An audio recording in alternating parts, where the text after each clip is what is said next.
autoridades nacionales aquí presentes, señores embajadores, representantes de países amigos, queridos consocios, queridos amigos todos quienes están aquí, señores periodistas, gracias por estar.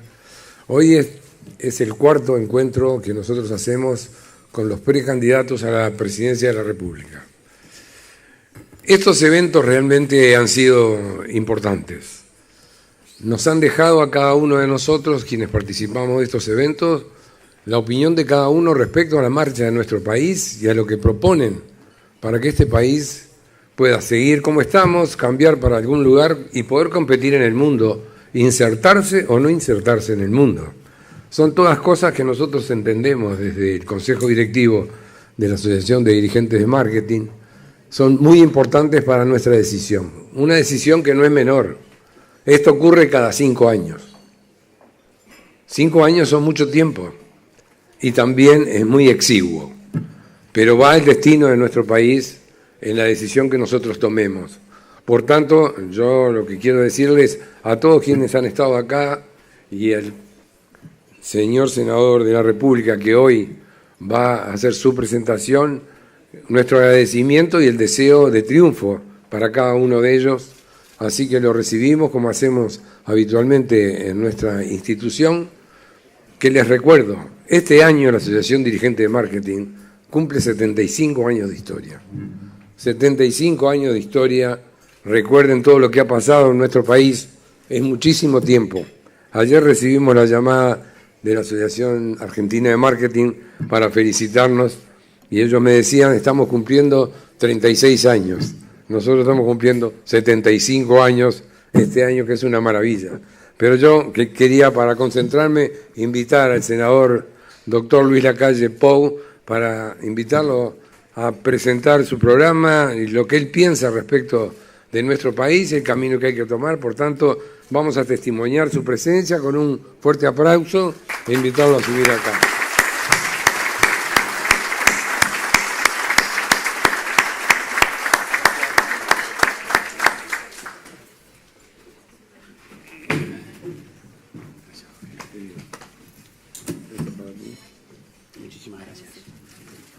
¿Dónde lo ponemos?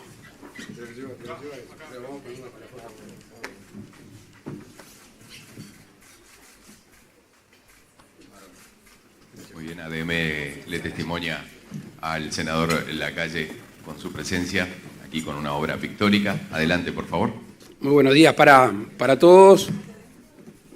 Agradecer a ADM una vez más estar por aquí.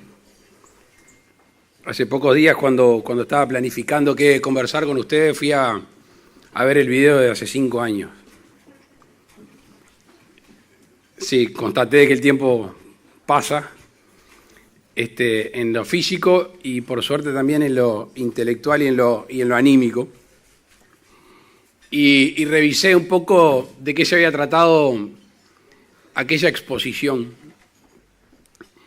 y cómo los tiempos en nuestro país han agudizado algún diagnóstico que hacíamos en aquel momento.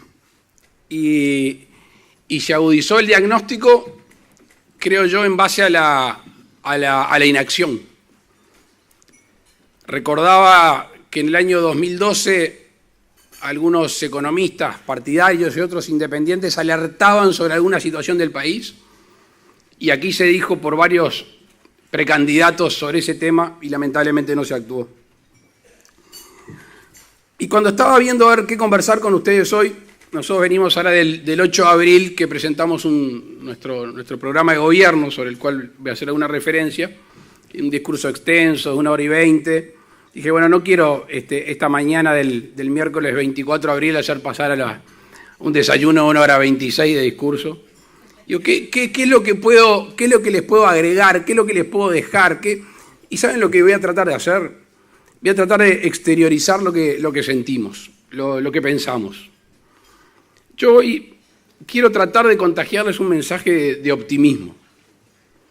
Yo estoy convencido. Miren que le damos vuelta y hay gente que de sobra para tratarnos de convencernos de lo contrario. Estoy convencido de que el futuro próximo puede ser mejor. Y no es en base a la ingenuidad. Yo creo que a esta altura ya no soy ingenuo. Primero tengo un equipo de dirigentes políticos con una amplia base territorial y también, aunque parezca medio extraño, ideológico, que tiene un acabado conocimiento de la realidad nacional. Y ahí tenemos nuestro primer anclaje en el optimismo que venimos a compartir con ustedes. Segundo, y algo de lo cual también nos sentimos muy orgullosos, es un equipo de más de 400 hombres y mujeres con idoneidad, con capacidad técnica, con generosidad, que han diagnosticado al país, que lo han estudiado, que lo han recorrido y que le han dedicado su tiempo para hacer un plan de gobierno, verán, bastante extenso. Este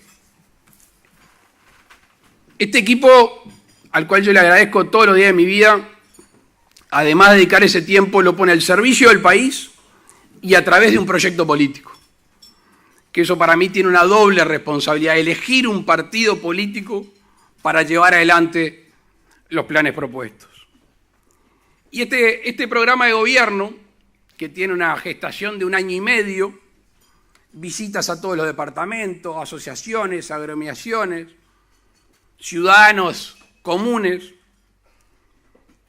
es un contrato que nosotros queremos tener con la ciudadanía. Van a ver que no hay muchos programas de gobierno en esta campaña electoral. No van a haber muchos. Y algunos ni siquiera los publican o publican extractos. Pero hablemos de nosotros. ¿Qué quisimos hacer? Nosotros nos queremos comprometer.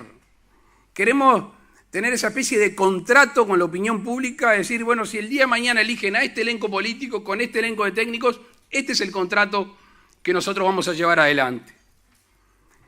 Que tiene una particularidad que para mí era fundamental, por algo que decía recién, ese sobrediagnóstico nacional, lo que exige son acciones. Es un programa plagado de acciones. No hay propenderá, tratará, intentará, no, vamos a hacer esto. Este es el diagnóstico, esta es la situación y esta es la medida concreta. Y algo que me gustaría que se convierta en una práctica, quizás es más típico de los anglosajones, es seguir al gobierno, hacerle una evaluación al gobierno. No una evaluación tipo autopsia, que es cuando terminó, que ya no hay nada para hacer. La evaluación permanente. Aquí un grupo de personas en una campaña electoral dijo que iba a hacer esto, a ver cómo viene. Que no solo es una evaluación ciudadana, sino que es una evaluación nuestra. Nosotros, si tenemos una hoja de ruta clara, podemos desandar el camino inmediatamente en caso de no encontrarlo. Ahora, este optimismo que les quiero trasladar para llegar a ese futuro mejor, el rumbo obviamente no es fácil. No es fácil. Y no solo no es fácil, sino que es complejo y no está exento de situaciones nuevas. Y lo nuevo siempre genera nerviosismo. Lo que no se conoce siempre genera un estado de duda y es ahí donde hay que ser claro en el liderazgo y la convicción hacia dónde vamos. Y este camino tiene alguna cruz, alguna disyuntiva, algunas decisiones muy importantes. La primera, amigos, creo que es la más lógica, la que estamos hablando en estos tiempos, es o continuismo o alternancia en el poder. Esa es la primer cruz de camino que tienen los uruguayos, que empieza dentro de 67 días con las elecciones internas y seguirá en octubre y en noviembre. El continuismo es incertidumbre. El continuismo hoy en nuestro país es incertidumbre. Tenemos un gobierno que tiró la toalla, un presidente ausente, un gobierno que explica y que no actúa, y el otro lado es la alternancia en el poder. Y esa es la que nosotros estamos tratando de construir. Una alternancia que está íntimamente ligada a la capacidad que tengamos de varias cosas. Primero, tener la humildad suficiente para no creernos dueños de toda la verdad. Amamos la nuestra, nos gusta, pero no somos dueños de toda la verdad. Segundo, algo que para mí va a guiar casi todo el proceso que se viene, no solo electoral, sino después de gobierno.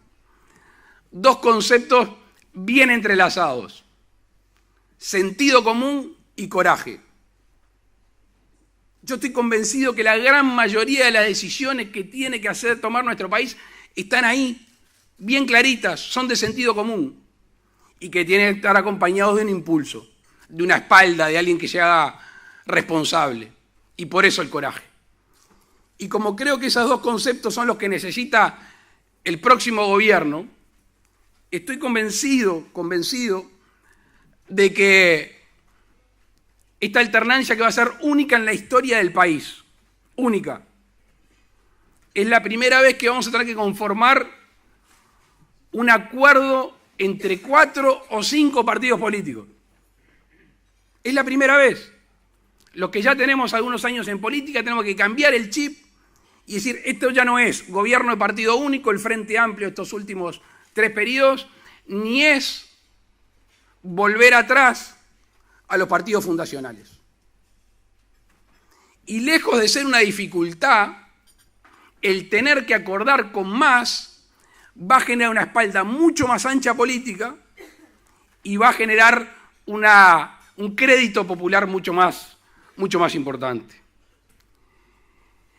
Y esa espalda política y ese crédito popular es el que ambienta las decisiones que tenemos que tomar. Yo creo que los uruguayos no nos van a perdonar si después de sorteada esa primer cruz de camino, que es la alternancia en el poder, no hacemos las cosas por las cuales se nos deposite esa confianza. La segunda cruz de camino, supongamos que tomamos la decisión que uno espera, que es la alternancia en el poder, y que al Partido Nacional le toca liderar ese proceso. Y no quiero llover sobre mojado porque ya hablé que el Uruguay está sobrediagnosticado, pero estamos en una situación nacional en la cual la macroeconomía lamentablemente es determinante. Yo revisaba nuestra agenda de gobierno del periodo pasado, la economía tenía un peso importante y atravesaba transversalmente todas las actividades, pero hoy es determinante, está al principio. En nuestro programa de gobierno está el principio, porque quien no se encargue de la macroeconomía no va a poder hacer ninguna de las otras cosas. ¿Y por qué digo lamentablemente? Porque este hecho fue autogenerado. No había necesidad. El Uruguay no tenía la necesidad de estar pasando por el momento que estamos pasando. Estamos como estamos por errores o por omisiones de las últimas administraciones. Y eso hay que dejarlo bien claro. Sobre todo cuando en estos días, y no voy a perder tiempo, escuchamos a aquellos que tuvieron encargados, que tuvieron toda la confianza popular, el dinero, las mayorías políticas para hacer las cosas bien, y hoy salen a hablar como si hubiera sido generado espontáneamente.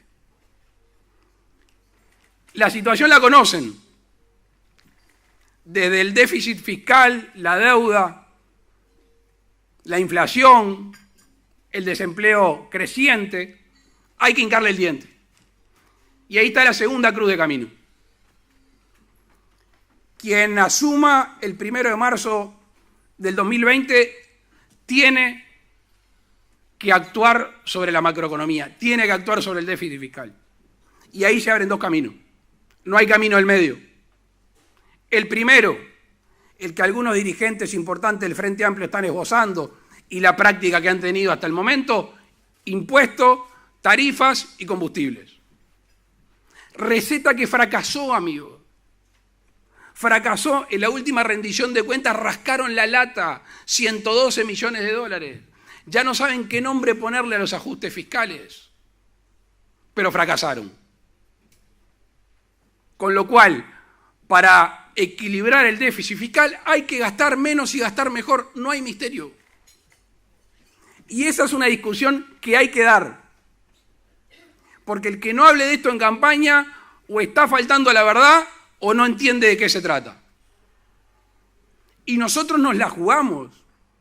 Está por aquí con nosotros Azucena Arbeleche, que con un gran equipo de economistas estuvo trabajando mucho tiempo para hacer una propuesta explícita. Yo todos los días la llamaba y le digo, quiero números. No quiero solo decir qué vamos a hacer, quiero números, quiero decir dónde, quiero decir cómo. En el contrato con la ciudadanía le tenemos que decir cómo vamos a gestionar mejor y dónde vamos a ahorrar. Hay que entender la gravedad del momento. ¿Y saben qué? Yo creo que con mentiras ya tuvimos demasiado, lamentablemente, y sabemos dónde nos llevan. Por supuesto que equilibrar las cuentas públicas no es un fin en sí mismo. La discusión no se puede centrar en si se hace un ajuste de este o de la otra manera, no es un fin en sí mismo, pero hay que hacerlo. Y después de ese cambio de sentido, cambio de flecha, muchos periodistas, y yo entiendo la ansiedad que se empieza a generar, dicen, bueno, ¿y cuánto van a reducir el déficit? ¿En cuánto tiempo? ¿Y cuánto van a tener el desempleo? ¿Y cuánto la inflación? Y bueno, uno ahí responsablemente no puede decir hacia dónde va a llegar. No sabemos cómo se van a comportar nuestros vecinos, los mercados. Sí sabemos cuánto podemos ahorrar. Pusimos una cifra mágica que a algunos no les gusta, 900 millones de dólares. Algunos me dirán 850, otros me dirán 920. Ahora, lo que sí les digo que no es ningún disparate. Es más, en el 2018 vino el BID a decirnos, a Uruguay, que nuestras ineficiencias se pueden evaluar en 2.000 millones de dólares. No lo dijo alguien que tiene un interés político partidario, lo dijo el BID, 2.000 millones de dólares. Con lo cual nosotros hoy, una vez más, renovamos ese compromiso de que vamos a hacer un ahorro importante enseguida que nos toque asumir el gobierno.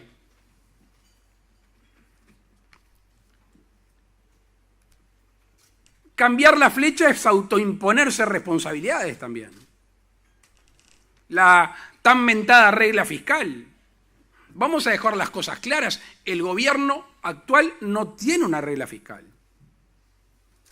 Tiene un tope de endeudamiento que lo ha vulnerado, sobrepasado cada vez que quiso, con motivo pocas veces y sin motivo la mayoría de las veces. Tenemos que, aparte de ser austeros, evaluar la gestión.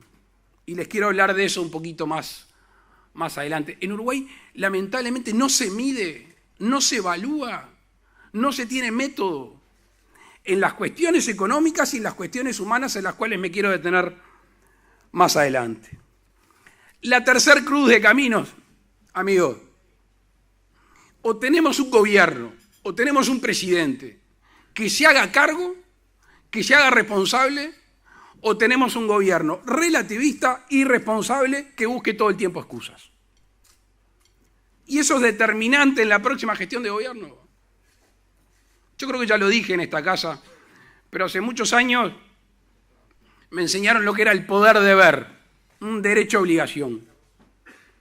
El ejercicio de la autoridad legítimamente obtenida no es voluntaria.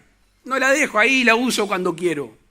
No, es una responsabilidad, es una obligación la utilización legítima de la autoridad.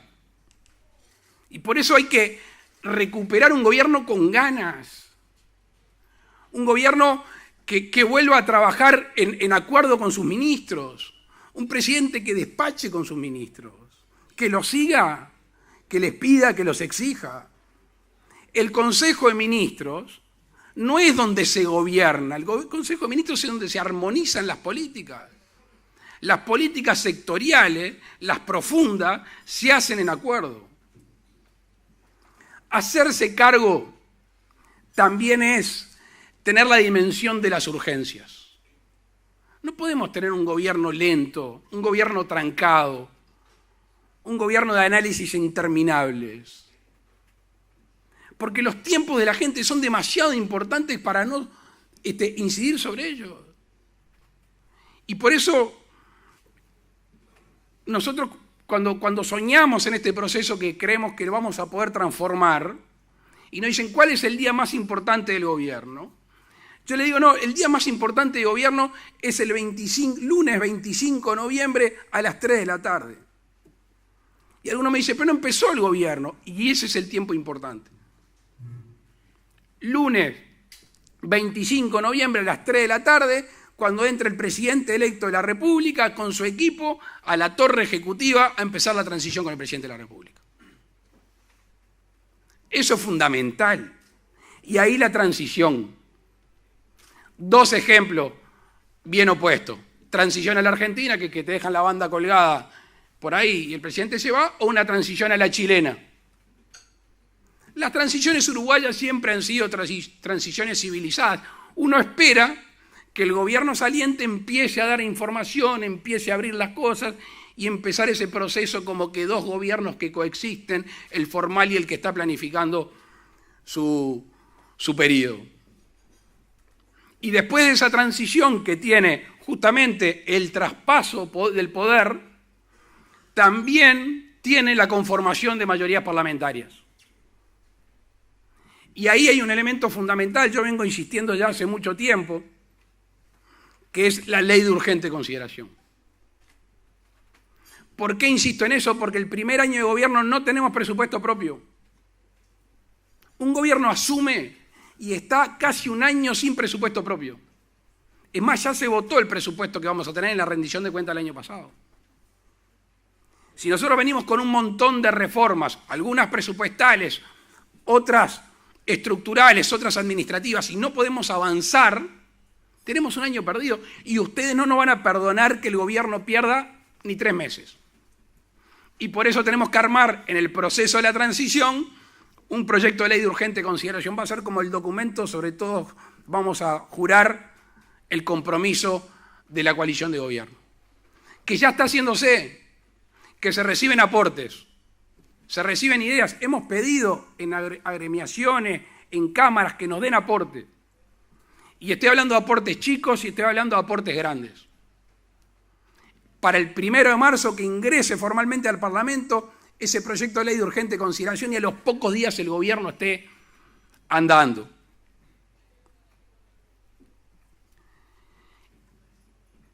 Y les decía hoy más temprano la evaluación permanente. Nosotros nos jugamos muchas fichas a una agencia de monitoreo y evaluación de políticas públicas.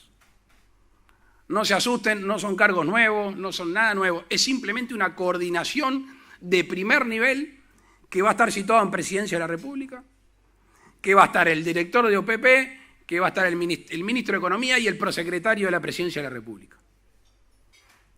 Que va a tener una vida horizontal en todos los procesos ministeriales y que lo va a seguir en tiempo real con ayuda de la Auditoría Interna de la Nación, conjuntando las unidades de compra del Estado,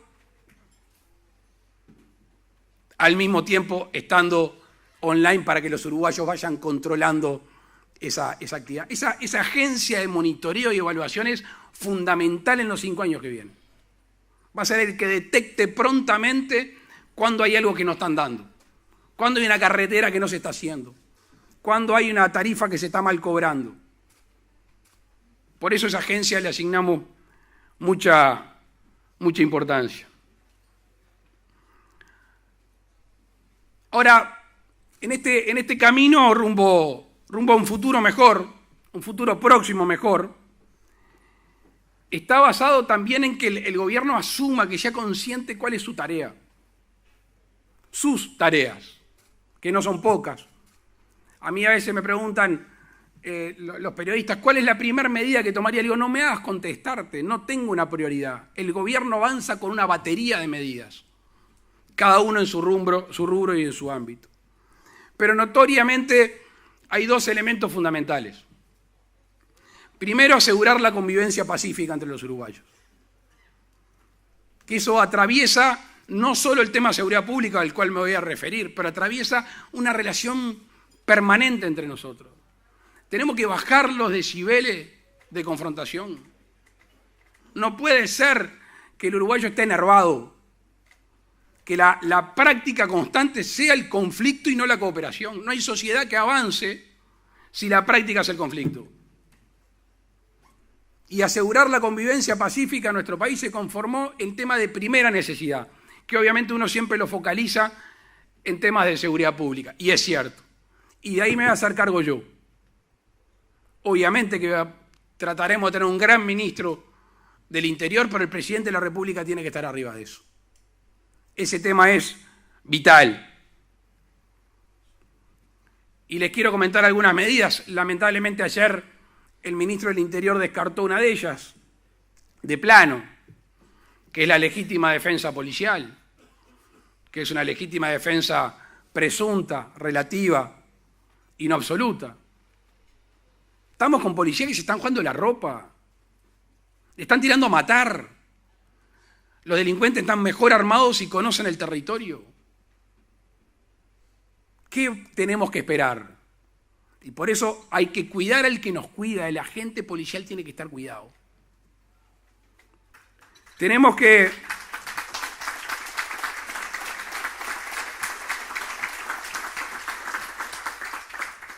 No los quiero aburrir porque este tema a mí me apasiona, pero naturalmente hay que cambiar el despliegue territorial. La regionalización de la policía fue un gravísimo error, le sacó cara, le sacó participación, hay que utilizar las seccionales, hay que volver a la policía comunitaria, que era ese típico agente policía con contacto con los civiles. Tenemos una buena policía científica, tenemos que combatir la delincuencia y prevenir la delincuencia como se hace en el mundo moderno. Hoy es 80% inteligencia, 20% músculo. Estamos perdiendo la capacidad que nos brinda la tecnología de mejorar la acción. Tenemos un tema en las cárceles. Nosotros tenemos a nuestro compañero Álvaro Garcés, que conoce en profundidad el tema de las cárceles. A veces nos enteramos por los videos que vemos. Ayer había uno en la vuelta. La cárcel hoy es un lugar, primero, donde no se rehabilita la mayor cantidad de los presos. Segundo, donde no hay un control total del Estado. Y tercero, donde se cometen delitos. En las cárceles uruguayas, todos los días y a toda hora se cometen delitos. Y discuten si se pueden bloquear o no los celulares. No, señor. El 1 de marzo del 2020 no se tienen más celulares adentro de las cárceles para seguir cometiendo delitos. No puede ser.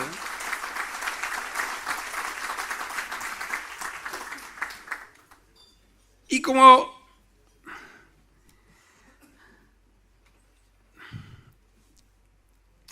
Miren, a veces uno tiene algunas tentaciones que por suerte está reunido de buena gente que rápidamente nos llama a la realidad.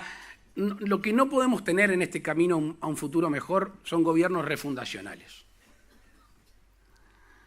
Yo creo que es un grave error haber dicho que hay que sacudir las raíces de los árboles. Yo creo que justamente el Uruguay se sostiene por las raíces profundas que tiene. Y ahí tenemos que trabajar. Que es una construcción que ya no sé si es vallista, si es herrerista, si es wilsonista, si es sereñista, me importa muy poco. Es una gran nación construida por mucha gente.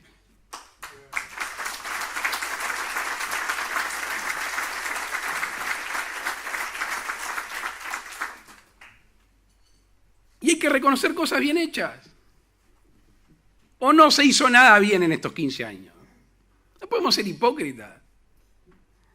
Así como antes de estos 15 años, la gran base educativa, de infraestructura, de relaciones exteriores que tanto se extraña y tantas otras cosas de una construcción nacional. Y ahí es donde nos tenemos que parar. Y después, algo que también cuesta mucho, es ¿qué es el gobierno? ¿Cuál es la función del gobierno? El gobierno no es el que genera la prosperidad. Eso hay que tenerlo claro, la prosperidad la generan ustedes. Y desde ese lugar es que nosotros vamos a hacer la gestión, ubicándonos quiénes somos, cuál es nuestro rol. Que obviamente un gobierno no solo administra administrar es ordenar las cosas que tenemos. Un gobierno tiene que pensar lo que no existe. Esa es la diferencia entre administración y gobierno. Tenemos que tener dos conceptos en esta generación de herramientas y oportunidades. Si alguien me dice, Luis, ¿qué querés hacer? Quiero generar herramientas y quiero generar oportunidades.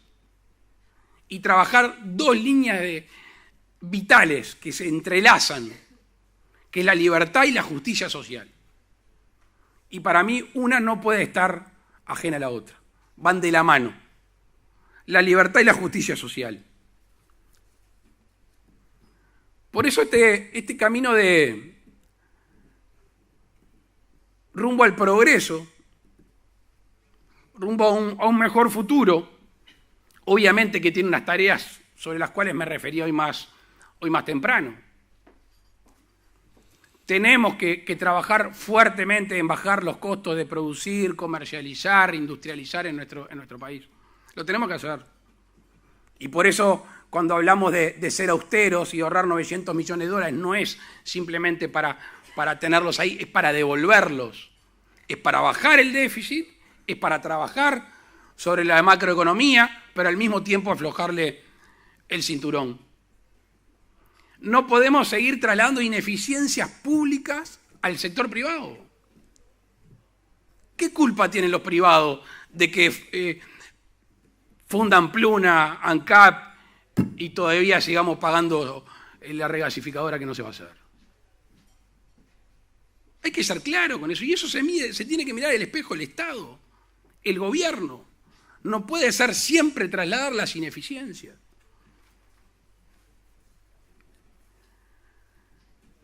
Hoy hablaba de la cooperación. Y si las relaciones laborales no pueden seguir de guardia alta, no le sirve a nadie. Tenemos demasiados desafíos en este mundo que se nos viene, que tenemos que pensar juntos. Vamos a terminar con esa lógica del conflicto permanente entre empleador y empleado. Ya está. Nos pasa el mundo por arriba. Y por eso nosotros queremos tener en el Consejo Superior Tripartito un consejo técnico permanente del PIT-CNT, del Poder Ejecutivo y de las cámaras empresariales que estén hombro con hombro pensando cómo vamos a cambiar nuestra formación, nuestra educación por el trabajo que está cambiando. Y aparte pararnos en la buena noticia, no en la mala. La mala no es la destrucción de empleo. O mejor dicho, eso es una mala parcialmente. La buena es que la tecnología genera mucho más empleo de lo que destruye. El tema es que hay que correr atrás de esa preparación. Y por eso tenemos que trabajar muy fuerte en eso. Lo han dicho por suerte, dirigentes políticos y candidatos de todo el espectro político. Falta que lo diga alguien del Frente Amplio, que yo no creo que lo diga, pero con eso ya estaríamos todos presentes. Que es esa falsa dicotomía que se ha instalado vía reglamentaria, que es el derecho a huelga versus la libertad de propiedad, el ejercicio del goce de derecho de propiedad y la libertad de trabajo. Vamos a proteger el derecho a huelga, pero no vamos a permitir que se ocupen los lugares de trabajo y que no se permita trabajar. Y eso tiene que coexistir. Eso tiene que coexistir. Tenemos, amigos, que sacarnos el tapón internacional que nos hemos autoimpuesto. Nos hemos autoimpuesto un tapón internacional. Vamos a hacer memoria. 2007, TLC con Estados Unidos. No firmamos. Ideología mata progreso. El TISA, no nos sentamos ni a que nos muestren las cartas. No nos sentamos a negociar a ver qué tenía un acuerdo. Además de ser un error táctico, es un error estratégico. Porque un país que de antemano no se sienta a negociar un acuerdo, no queda mal con esos. Ya en el entorno internacional dicen, bueno, estos tipos están cerrados. Si no, fíjense la cantidad de países del Cono Sur que ya han abierto en estos tiempos. Es impresionante lo que nos ha pasado por las narices y nosotros aislados, agarrados de la mano de Lula, de Kirchner, de Cristina Fernández o de Dilma. Aparte de Chávez y de Maduro, que una vez por todas tenemos que salir de ese triste grupo que nos da vergüenza de defender dictadores, no importa el signo ideológico que tengan.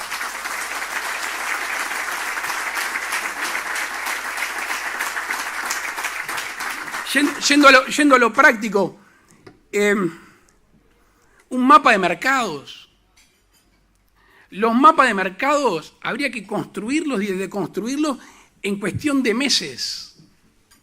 Oferta, demanda y relaciones políticas. Cada vez más el mundo está definido no solo por la oferta y la demanda, sino por las alianzas políticas. Insisto, leche en polvo de Venezuela. Sigue existiendo más que necesidades en Venezuela. Se nos abrió el mercado por una alianza política, se nos cerró por otro tema. Entonces tenemos que tener un mapa de mercados que tenga bien alerta delante nuestro a quiénes, a negociadores globales. Tenemos una visión de que hay que formar en el Ministerio de Relaciones Exteriores negociadores globales. Y después, algo que no se hace, que me parece que es vital, es hay que evaluar las misiones diplomáticas. La misión diplomática tiene que ir ante el Poder Ejecutivo, ante el Parlamento y decir, esto voy a hacer yo en tal país. Y cuando vuelva tiene que rendir cuenta. Obviamente que hay distintas misiones diplomáticas, no es la misma la del Vaticano que la de Estados Unidos. Pero hay que tener claro a qué va cada uno. Y sobran embajadores profesionales en nuestro país que son orgullo, que han hecho grandes gestiones y han abierto mercados. Y después, amigos, hay que salir de esos estrados internacionales que es el único ser en el mundo que nace y no muere. Los organismos internacionales nacen y no mueren. Bueno, UNASUR está en coma 4. Nosotros le vamos a desconectar la vía. Nosotros, si nos toca hacer gobierno, nos vamos a ir finalmente a la UNASUR, Telesur, el Banco del Sur y todo eso que nos trajo el chavismo y compañía.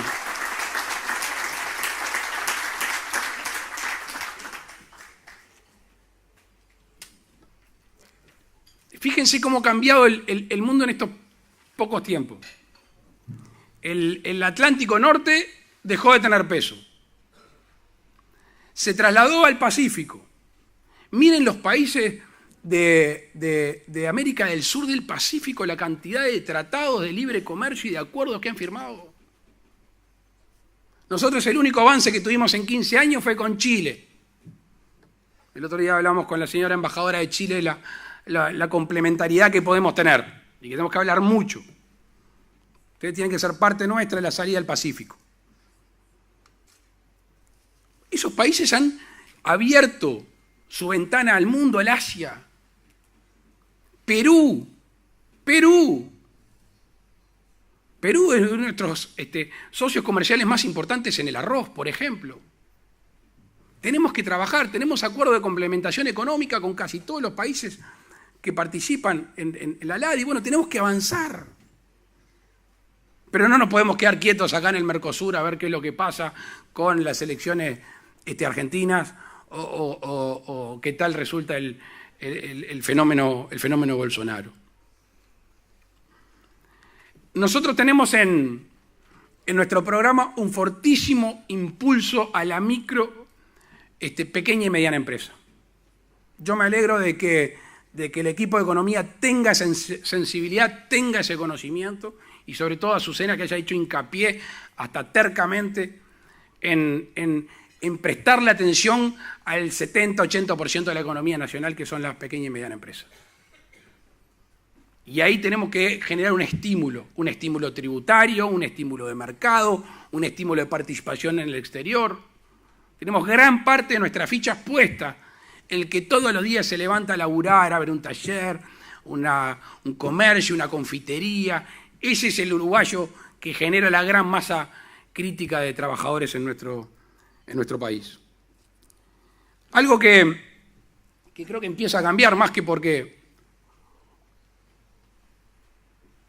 hicieron por la necesidad. porque al campo era fácil pegarle de palo cuando el campo era el que aportaba al PBI en estos años como nunca, como nunca. Ahora lo están extrañando y se empiezan a preocupar de él. Esa falsa dicotomía de enfrentamiento del campo y la ciudad. Uruguay no vive si no hay alguien en el campo que a las 4 de la mañana se levantó a empezar las tareas rurales.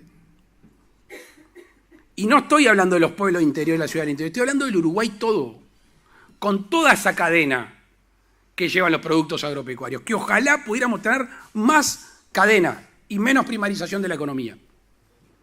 Tenemos que estimular la producción agropecuaria. Me decía el otro día alguien de la federación o de la asociación, me dice, vamos a tener una cosecha de soja impresionante con un precio bajísimo. Entonces, si nosotros no actuamos sobre la base nuestra, los costos de producción que hacen los combustibles, no quise hablar del tema, pero obviamente vamos a trabajar en la libre importación y en bajar los combustibles, en bajar la energía eléctrica y en asociarnos al sector rural teniendo menos impuestos ciegos y más impuestos a la renta.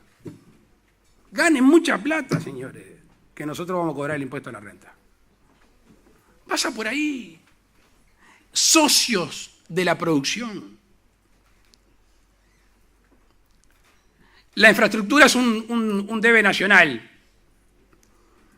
Y la verdad que da pena ver la cantidad de oportunidades que nos hemos perdido en base a deficiencia de infraestructura, ya sea vial y en este caso que les quiero comentar portuaria. Todavía no tenemos la cabeza de un sistema nacional de puertos. Tenemos que trabajar en una oficina, en una institución rectora de todos los puertos del país y tenemos que entender que lo que nos dio nacimiento como nación es eso que está acá, el puerto de Montevideo. Y es el que nos va a hacer en el Cono Sur seguir siendo un lugar de llegada, un lugar de traspaso, un lugar de ingreso a esta región. Con leyes claras, con instituciones firmes y con un puerto bueno. No puede ser que tengamos los costos que tenemos en lo que hace a las tarifas y en algunas leyes que son bien inspiradas para que los trabajadores ganen más, pero al fin y al cabo a los que terminan perjudicando son los trabajadores cuando se hablan de jornales necesarios.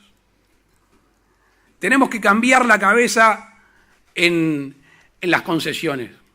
El gobierno se jugó todo a las PPP y no caminaron. Habían planificado 8 PPPs, 9 PPPs y sabemos cómo estamos. Hay que sentarse a conversar con las empresas constructoras nacionales, hay que diseñar con el gobierno nacional y con los gobiernos departamentales licitaciones espejos y avanzar fuertemente sobre la infraestructura. Y podría seguir en planificación de programa, pero me quiero dedicar a lo que hablaba hoy más temprano, el tema de la justicia social. Justicia social necesaria para la libertad. Ustedes saben bien que a pocos minutos de acá, y ya lamentablemente no es la excepción, hay miles de uruguayos que no pueden disfrutar su vida plenamente. Lamentablemente muchos políticos que empiezan a quedar como una caparazón entre el corazón y los demás individuos empiezan a explicar una nueva modalidad de vida en la calle. Es gente que optó por vivir en la calle. 5.000 uruguayos que comen de la basura. Viven de comer de la basura. Acá. Lamentablemente son tantos que uno los deja de ver.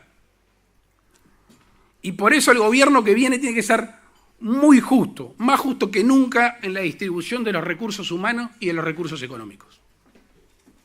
De nuevo, herramientas y oportunidades. Herramientas y oportunidades. La primera, aunque el orden no es de prelación, la vivienda, amigos. La vivienda. Póngase cada uno de ustedes despertándose todos los días bajo unas chapas, unos cartones y unos nylon. Hay que tener coraje para salir a remar la vida, ¿no? 10 personas en unos pocos metros cuadrados. Bueno, ahí va a estar nuestro esfuerzo. Nosotros queremos estimular a los promotores de la construcción, queremos derogar el decreto del 2014, 2017, que frenó la vivienda de interés social, pero los recursos nuestros van a estar destinados a la gente que vive en condiciones indignas en los asentamientos. Ahí vamos a tener un gran esfuerzo.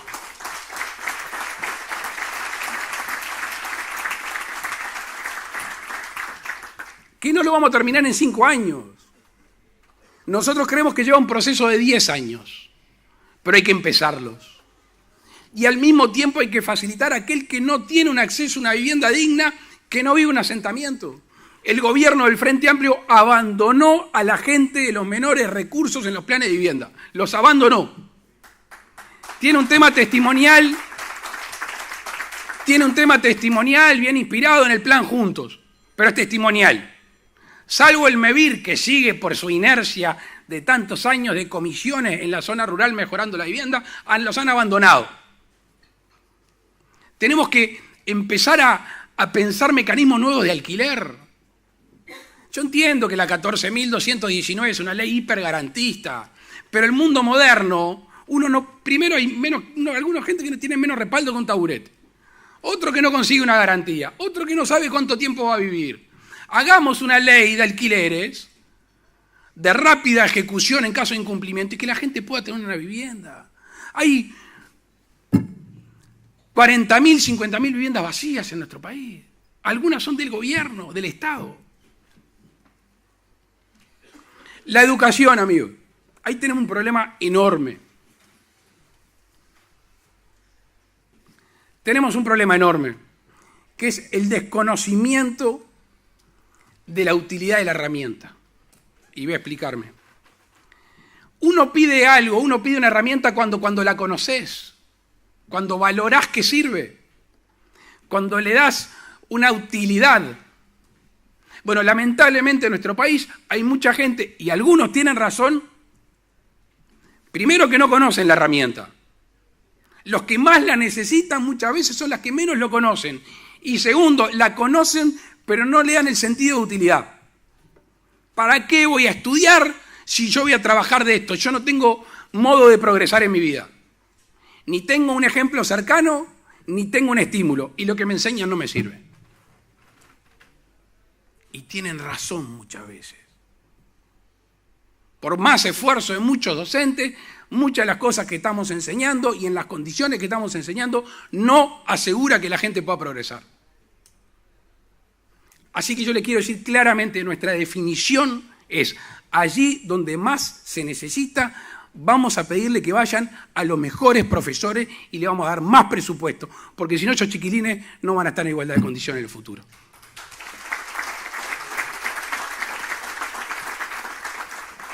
Lo avisé con tiempo. La elección de horas docente, algo que parece tan simple, pero es fundamental. No puede ser que un docente en un liceo donde muchas veces los chiquilines no llegan con esa preparación de valores, de principios, de límites de sus casas, salten de un liceo al otro, no terminen conociendo a los alumnos. La elección de horas se va a hacer por 2 años. Vamos a pedirle a los docentes mejores y con más experiencia que vayan a esos liceos, y si tenemos que hacer diferencias presupuestales en esos liceos, lo vamos a hacer. Hay que hacerlo. Y ahí quiero tener el compromiso de los docentes, el compromiso del personal docente y el compromiso de los sindicatos, porque si tienen la sensibilidad humana que dicen tener, en esto van a estar de acuerdo.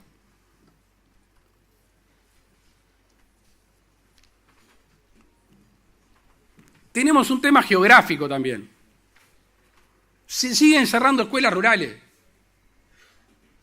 Yo me opongo al cierre de las escuelas rurales.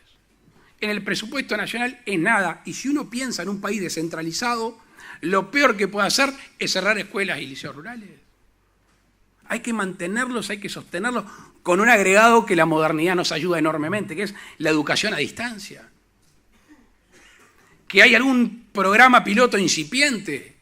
Un niño en Sarandí de Navarro, en poco tiempo va a poder estar haciendo un estudio, o un joven, de un posgrado de una universidad de Montana en genética ganadera. La magia de la globalización que la tenemos ahí para aprovecharla. Y hay que trabajar sobre eso. Lo que yo hablaba más temprano, el camino a un futuro mejor a veces tiene cosas nuevas y generan incertidumbre. Vamos por ella, hay que tener decisión y definición.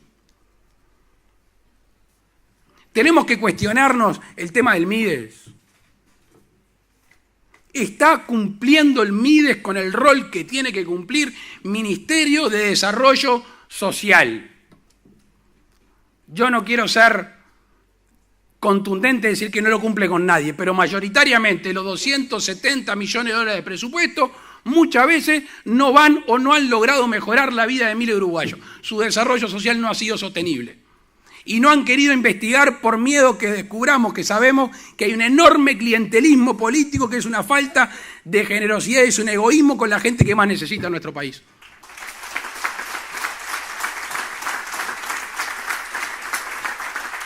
Y por eso, cuando me pongo medio empecinado, trato de lograr las cosas.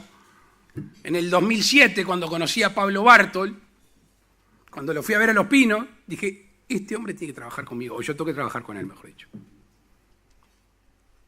¿Por qué?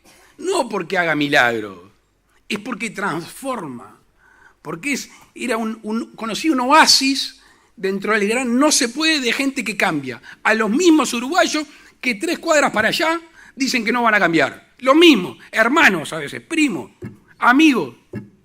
¿Cuál es la diferencia? Primero, amor por lo que se hace. Segundo, excelencia. Tercero, mecanismos, método. Respeto al vulnerable y no nombrarlo simplemente porque queda bien en un discurso. Y yo estoy convencido que ese proceso que está en la casa habitación, que está en la educación y que está en el desarrollo sostenible, en empoderar a esos jóvenes, nos lleva a un futuro mejor. Para ellos, que somos nosotros. Porque eso es algo que también tenemos que terminar. No hay más ellos y nosotros, somos todos. En fin, amigos. Le decía hoy más temprano, yo tengo que ser optimista aparte. Aunque uno siempre trata de desandar el camino a ese optimismo, pero como le decía más temprano, está basado en las bases históricas de nuestro país, está basado en la capacidad de los uruguayos de esforzarse.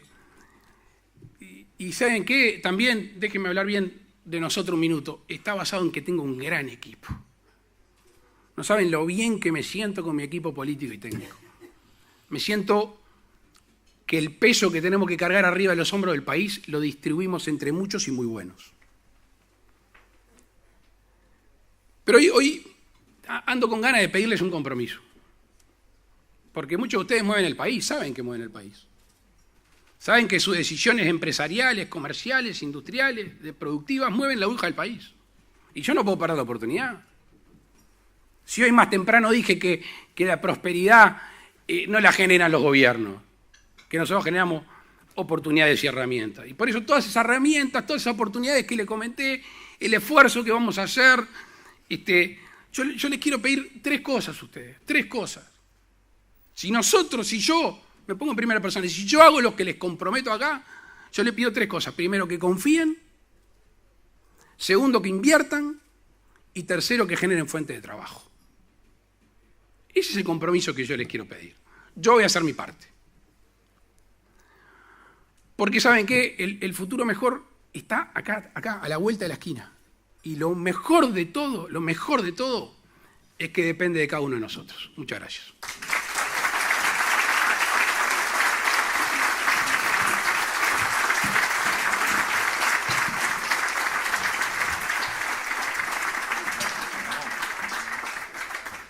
Bueno, buenos días. Están llegando varias preguntas. Pueden seguir mandando al WhatsApp 092-000-200. Le vamos a pedir que sea lo más breve, así pueden entrar varias. Vamos también a aunar algunas de las preguntas que tienen referencia a los mismos temas, por lo menos para que podamos incorporar la mayor cantidad. Empezamos por un tema que se reiteró bastante en las preguntas que han enviado aquí, y es sobre el sistema de salud, el déficit de FONASA y la opinión sobre el llamado a directores. que se realizó, además de preguntar quién sería su ministro de Salud. A ver, la idea de un sistema nacional integrado de salud no es nuevo en nuestro país y creo que ha sido bien inspirado y mal aplicado. Primero porque debo descartar que sea un sistema, lamentablemente debo descartar que sea nacional y también debo descartar que sea integrado. No es lo mismo atenderse en un sanatorio privado que en un hospital público. Y no estoy hablando por falta de dedicación del personal médico, ni del personal de enfermería, ni personal auxiliar. Estoy hablando porque desde quien rige las políticas no se le exige lo mismo. Las metas no son las mismas para unos que para otros. Entonces un sistema que paga todo el país, que tiene una inversión en el Producto Bruto Interno igual que países desarrollados, lamentablemente no lo vemos ahí.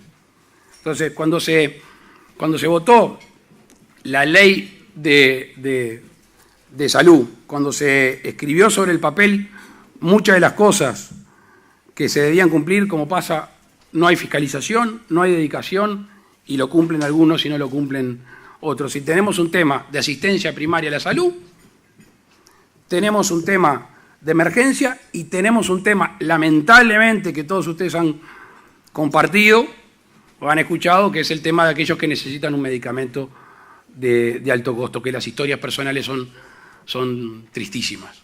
Entonces, yo creo que el tema presupuestal está perfecto.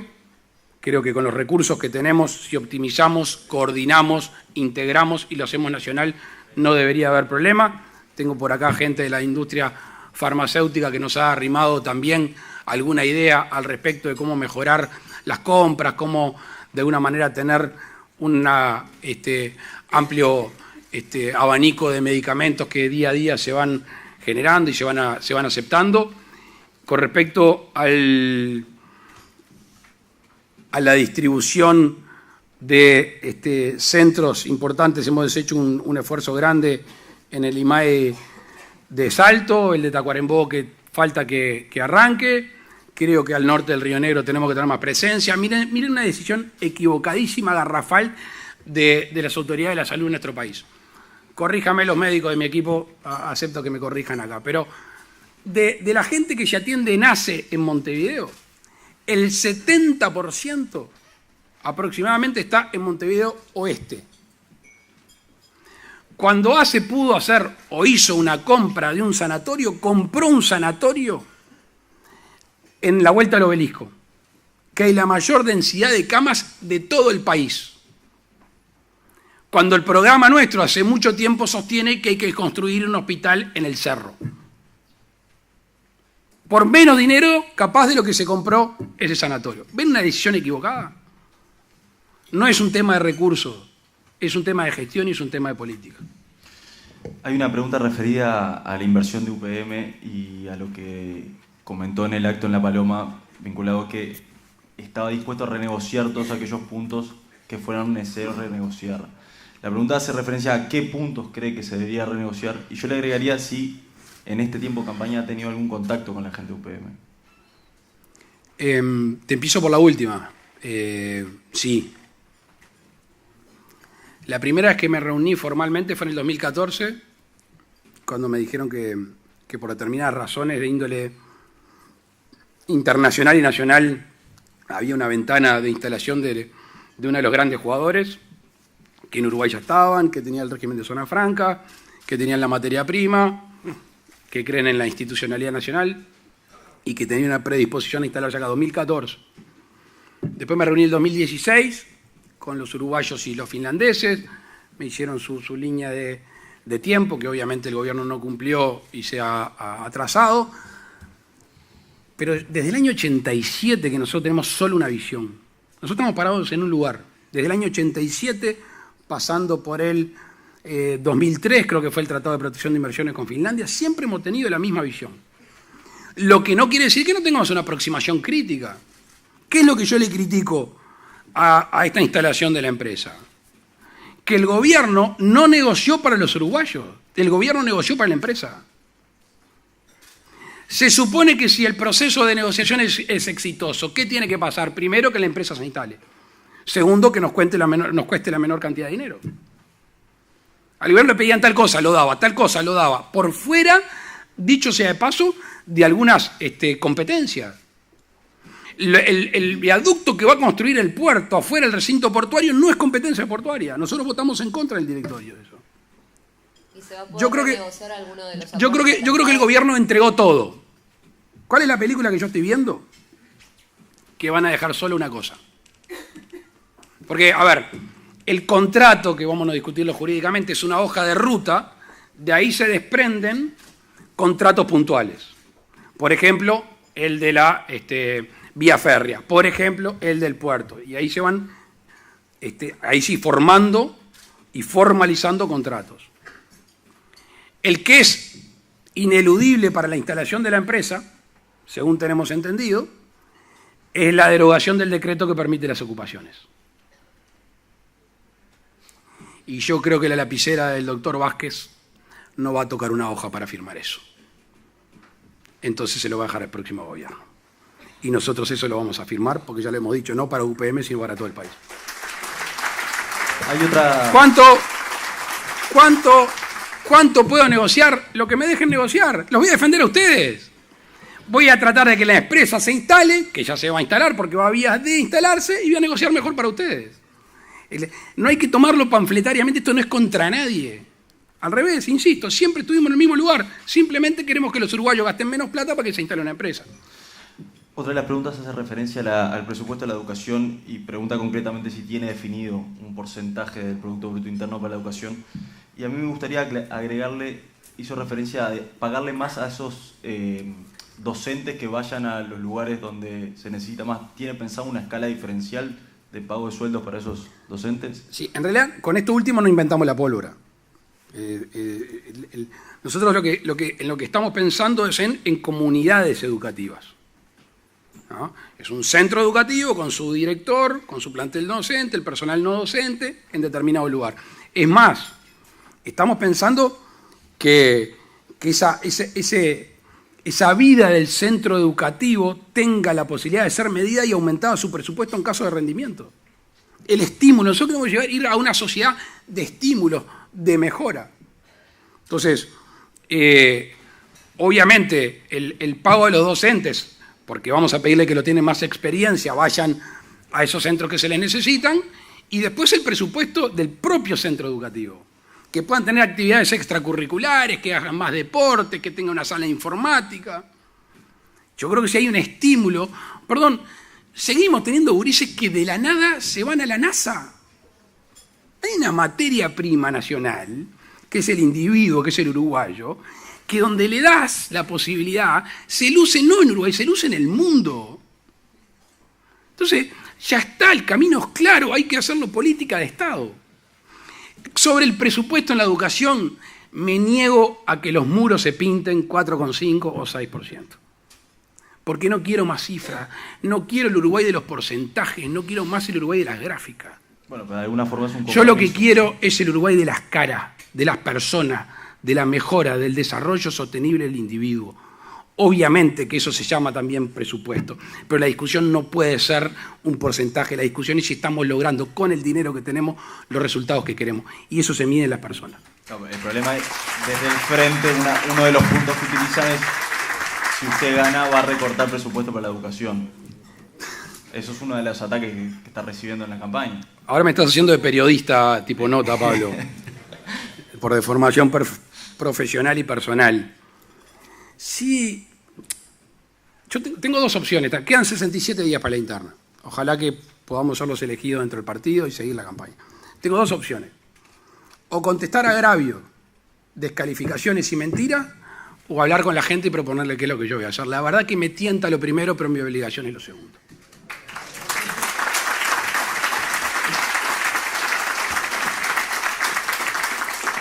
Habló bastante sobre sacar el tapón internacional, generar un mapa de mercados y alianzas políticas con el trabajo de negociadores globales. Hay una pregunta que hace referencia a un acuerdo bilateral con China. ¿Cómo se haría para paliar las asimetrías? Noviembre del 2016, el presidente de la República, Tabaré Vázquez, en China, le dice al mundo, más específicamente a Uruguay, que en el 2018 vamos a firmar un TLC con China. Nos despertamos todos acá con esa noticia, ¿se acuerdan? TLC con China. Yo dije, esto está recocinado, o sea, esto ya hay un avance. ¿Recocinado qué significa? Habló con Macri y con Temer. Leo los documentos que mi equipo de Relaciones Exteriores me trae a Argentina. Macri, que estaba tratando de ser bueno con los uruguayos, no dice que no, pero nunca dijese que sí. Es más, si volcás la balanza, dice que no estaría dispuesto. Temer, que ya es historia. Temer es contundente, niega que el Uruguay pueda firmar un TLC con China en solitario, lo niega. Dije, bueno, capaz que se le pasó al presidente de la República que tenemos 2 socios con cierto peso y tenemos la edición 32 del 2000 que nos inhibe a firmar acuerdos bilaterales. Lo que sí debe haber hecho el presidente de la República, me imagino, acá en la doméstica, es haber hablado con los beneficiarios y los perjudicados de un TLC, como se hace modernamente. Esos días recibí un zapatero, un industrial zapatero, un héroe nacional. En serio, muy conocido. Y me dice, si esto se da, Luis, yo cierro una línea y amplío mi trader. No estuve con Sojero, pero me imagino que empezaba a mirar el campo del vecino. Y alguna máquina, porque dijeron, si hacemos un acuerdo con China, sembramos más y nos vamos. Ni el Sojero arrendó ni compró una máquina, ni el zapatero tuvo que cerrar. Hay que ser muy cuidadoso, porque esto es propio de la política y del mundo moderno. Hoy los discursos ya generan efectos en la población. Antes lo generaban los actos jurídicos, la suscripción de un tratado, una ley. Ahora el discurso, sobre todo cuanto más importante peor, por eso cuando escuchás a Trump decís no se dio cuenta de dónde estaba. Los discursos de los jefes de Estado y jefes de gobierno generan efectos. Entonces, avanzar con China, por supuesto. Por supuesto. Es nuestro segundo socio comercial. Mejorar con Brasil y continuar con China. ¿Cómo? Hablando con ustedes. Hablando con ustedes. Con los perjudicados y con los beneficiados. Y en el medio, conmutando y complementando esas ganancias y las pérdidas. Hay algunas preguntas sobre la seguridad social. En esto ya hay coincidencias en general en que se necesita una reforma. La pregunta es muy amplia, pero para acotarlo, ¿cree que se debe elevar el mínimo para el retiro? La respuesta tampoco va a ser acotada. No, porque hay algo que a mí me sorprende. Uno no pierde la capacidad de asombro, ¿no? Aparte de la autocrítica del ministro de Economía ayer. El gobierno no se dio cuenta que tiene los zapatos puestos y está jugando hace 15 años y suben a la tribuna y dice, vamos a tener que reformar la seguridad social. Pero muchacho, tenés mayorías. No podés decir que el próximo gobierno tiene que reformar la seguridad social. Si es un tema urgente, hacelo. Por eso yo digo que el continuismo es la incertidumbre, la incapacidad y la inamovilidad. Están congelados. Obvio que hay que reformar la seguridad social. Por suerte. ¿Por qué? Porque mis hijos, nuestros hijos y nuestros nietos van a vivir mucho más y mucho mejor. Entonces hay procesos traumáticos, el de Inglaterra, el de Japón, el de Francia. Vamos, si sabemos que hay países que pasaron procesos traumáticos, hagámoslo lo más simple posible. Primero, está en el programa de gobierno, convocar una comisión de expertos, dicen los que son más veteranos que yo, que ya se hizo en el año 94, de todos los partidos que nos digan, no muchachos, esto es lo que hay que hacer. ¿Cuáles son mis aristas principales? ¿Qué es lo que uno le gustaría sostener y mantener primero? Aquellos que están trabajando, no subirles, no alterarles las condiciones sobre las cuales empezaron a trabajar. O sea, aquellos no subirle la edad de jubilación. Sí decirles que el promedio nacional de jubilación es 63 años, tratar de que vayan a los 65, y eso va a estar dado por una fórmula matemática, es en 2 años más de aporte, ¿cuánto puede aumentarle la jubilación? Esa es la fórmula. A los nuevos, no les digan a los menores de 18, a los que no están laburando, le vamos a tener que aumentar la edad de jubilación. Eso sí. Y en el medio, la comisión de expertos tiene que trabajar edad de jubilación, tiempo trabajado y tasa de reemplazo, no hay misterio. Ahora, si seguimos agujereando las AFAP, si seguimos haciendo leyes como la del 2008 y eso, no hay sistema que aguante. La irresponsabilidad mata todo, hasta el sistema más perfecto. Un tema que ha estado en toda la reforma de la seguridad social. ¿La caja militar tiene algún plan? ¿El sistema de seguridad para la caja militar tiene algún plan para reformarlo? Sí, la primera definición es que no es caja. Es un servicio de seguridad. Servicio de retiro y pensión en las Fuerzas Armadas. Porque esto no es una aclaración simplemente porque sí, es porque el Uruguay decidió tener un presupuesto para las Fuerzas Armadas. Uruguay decidió ir disminuyendo sensiblemente los efectivos de las Fuerzas Armadas. Ponerlo en términos relativos, descendieron los activos, aumentaron los pasivos. Pero es el presupuesto de las Fuerzas Armadas. Los funcionarios públicos peor pagos del país.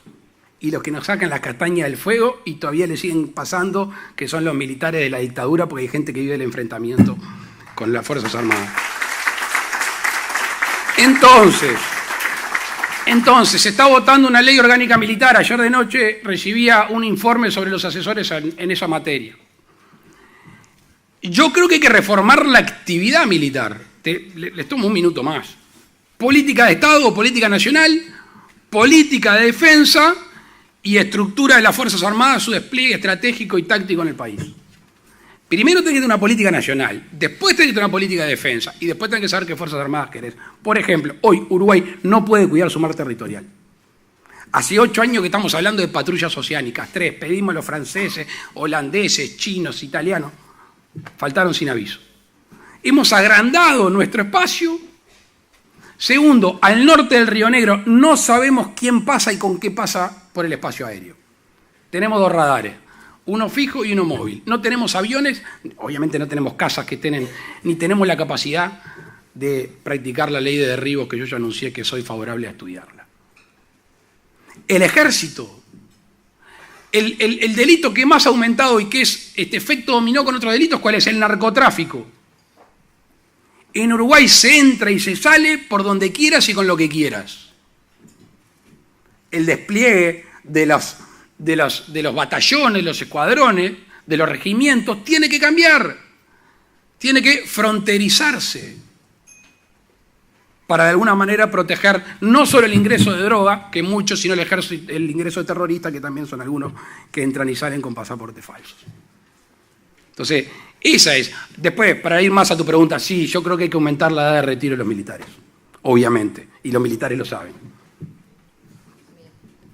Cambiando de tema, dijo que la tecnología genera más empleos de los que destruye. Por otro lado, se habló de los problemas del sistema educativo, por lo cual uno podría concluir que los uruguayos no vamos a estar capacitados para acceder a esos empleos que genera la tecnología. ¿Hay algún plan para generar empleos a los que los uruguayos puedan acceder? Sí, y con algo más. Tenemos recursos.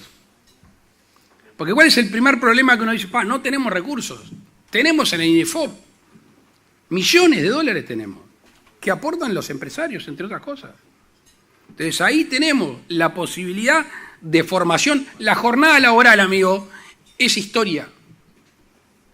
En poco tiempo la jornada laboral como la conocimos es historia. Los nuevos trabajadores vamos a ser como los celulares, vamos a tener que actualizarnos constantemente. Vamos a tener que formarnos. Parte de nuestra jornada laboral capaz que sea en nuestras casas.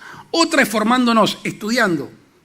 La discusión de la carga horaria va a ser cosa del pasado en cualquier momento. Va a ser la capacidad de producir, de hacer. Ese concepto de productividad que todo el mundo habla pero nadie le quiere hincar el diente. Entonces, ahí tenemos un gran desafío y es entre el Estado y las empresas.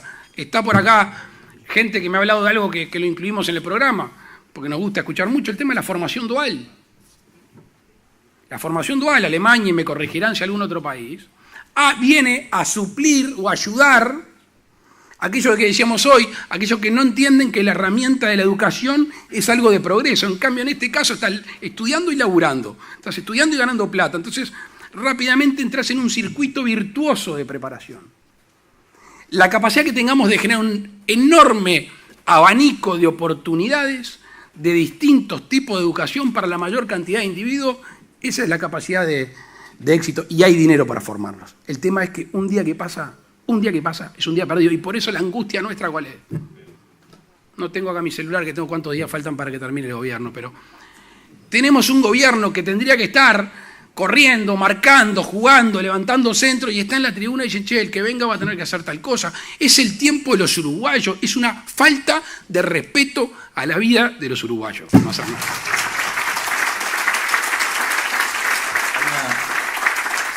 Una pregunta muy concreta que tiene que ver con el Tribunal de Cuentas. Preguntan si piensa darle más atribuciones a ese organismo. No, más atribuciones no, cumplir con las que tiene. Cumplir con las que tiene. Lo que hace referencia si cumplimos con las que tiene, andamos volando. No se están cumpliendo mucho de todo. Claro, es eso. Debe ser frustrante ser ministro del Tribunal de Cuentas. Con razón nadie pide ese lugar. Claro, ahora me acabo hoy y me desayuné con razón, nunca nadie me dijo quiero ser ministro del Tribunal de Cuentas. Sí, pero vuelvo a lo del principio. Obviamente el respeto a los dictámenes del Tribunal de Cuentas es fundamental, pero vuelvo a lo del principio que también está en el programa, que es no el análisis ex post, no la autopsia, es el durante. Y por eso cuando hablamos de la agencia de monitoreo y evaluación es el durante. Y también tenemos algo que sé que les va a gustar, porque algunas veces ustedes se habrán enojado mucho, y con razón. Cambiar también el sentido de los tiempos en la administración. Uno va y dice, che, ¿está pronto mi trámite? No, está en no sé dónde. No, está en no sé cuál. El gobierno dijo que el 2016 iba a digitalizar el 100% de los trámites, estamos pero años luz, pero no importa, eso es de chapa.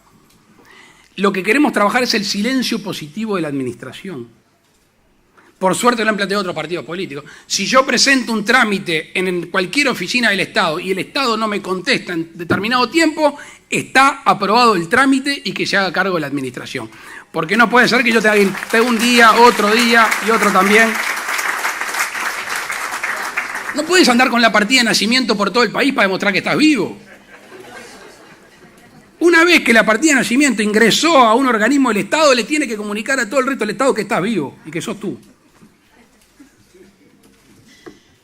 Hay otra pregunta que hace referencia al tema del impuesto a las retribuciones personales. ¿Cómo solucionaría ese tema? ¿Se va a mantener ese impuesto? ¿Se va a modificar? Si hay algunos que no quieren escuchar la respuesta, se empiezan a ir. Este ya hizo una promesa que le iba a bajar, me parece.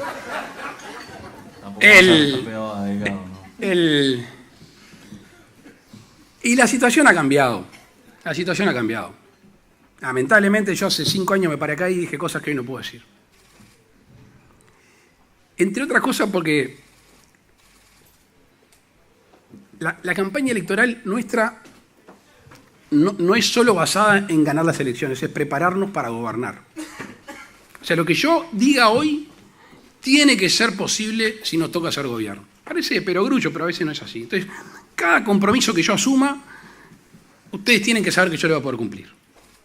Dicho que fue esto.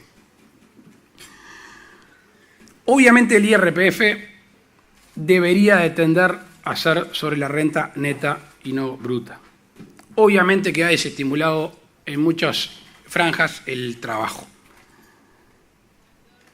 Nosotros queremos trabajar sobre las franjas más bajas del IRPF, apenas podamos, y después sobre todas las franjas del IRPF, justamente las deducciones necesarias para que sea renta neta. Si yo hoy prometo que voy a hacerlo en poco tiempo, les estoy mintiendo.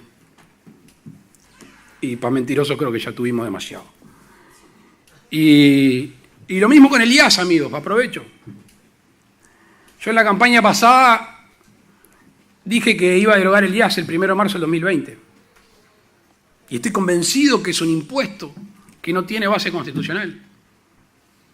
Ahora, hoy yo no les puedo decir que lo voy a derogar, pero el 2015 de hecho, ¿sabes? Hoy no le puedo decir que lo voy a derogar el 1 de marzo del 2020. Está en nuestro proyecto desandar ese impuesto, pero no se lo puedo prometer, porque me van a señalar y me lo van a echar en cara. Le agradecemos al precandidato del Partido Nacional, Luis Lacalle Pou. Gracias. Y ahora Muchas gracias al disertante, senador doctor Luis Lacalle Pou, por su aporte, sus opiniones, y también a los moderadores Cecilia Olivera y Pablo Fernández por su colaboración. Por supuesto, nuestro saludo y agradecimiento a todos ustedes que han compartido este tiempo con nosotros. Los invitamos para nuevas actividades de la Asociación de Dirigentes de Marketing del Uruguay. Que tengan muy buenos días.